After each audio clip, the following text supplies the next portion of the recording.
Alright, so this is a tutorial on how you would name a compound based on its formula. So here's the thing, there are two kinds of compounds. You've got ionic compounds and you've got covalent compounds. And in order to name your compound, you need to determine whether it's ionic or covalent, because there are two different ways to name compounds. The way you would name ionic compounds and the way that you would name covalent compounds. So this is going to be more examples than explanation. So here you go. So number one, the first thing I would look for is familiar things like, do you have a metal? This is a metal. So I know that this is going to be an ionic compound because it's got a metal in it, and covalent compounds have no metals. So I would look that up on my periodic table and I know that that's cobalt. Then I would look at the rest of my compound, and if I'm you should be familiar with your polyatomic ions. OH is hydroxide. But you need to also remember, I know it's a lot, but cobalt is a transition metal. So you need to put a charge on that cobalt. Well, if each of your hydroxides, there are 3 of them, each one has a -1 charge, that means there must be a +3 charge on your cobalt. So this is cobalt 3 hydroxide. Alright, number 2. This one is made of nitrogen and oxygen. Those are both nonmetals. So because they're all nonmetals, this has to be a covalent compound. Covalent compounds don't have charges, so no charges here. So when you name a covalent compound, you need to use your prefixes like mono, di, tri. So here we go.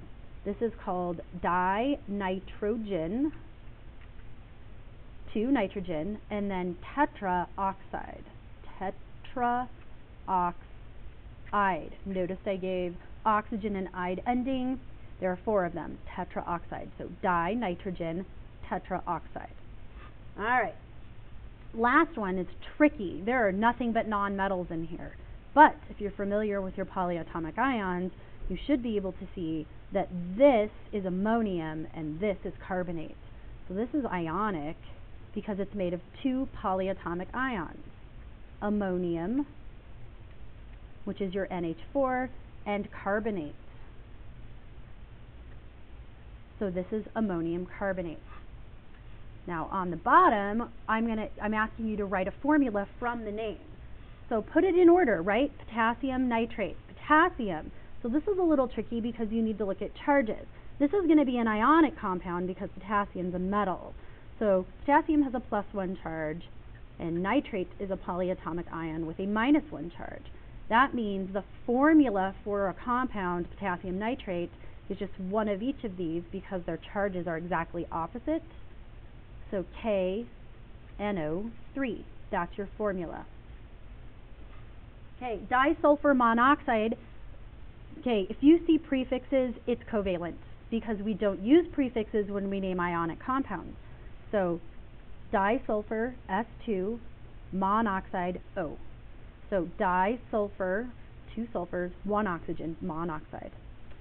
Alright, last one, ammonium sulfide. Again, you need to be familiar with your polyatomic ions. Ammonium is a polyatomic ion, so this is ionic.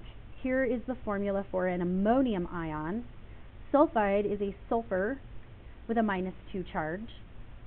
You should be able to, look up charges. So we need 2 of these for every one of those because of charges, and we want it to add up to 0.